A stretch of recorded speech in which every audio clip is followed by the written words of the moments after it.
How to replace a power outlet cover for a GMC truck.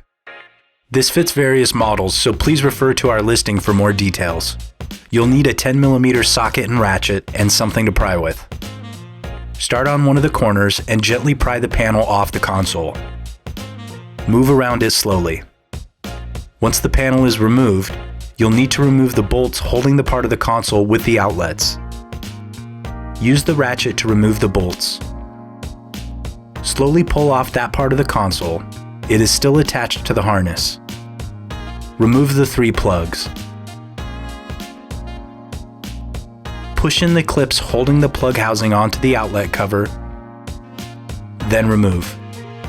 Next, push in the clips holding the outlet cover onto the console part, then remove.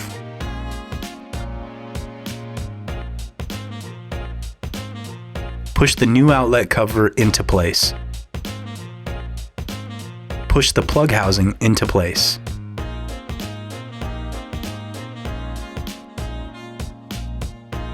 Then plug back in.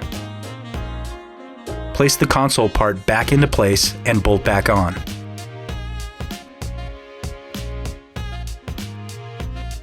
Lastly, press the panel back into place. And that's it, you're done. Thanks for watching. Brock Supply, your advantage in automotive.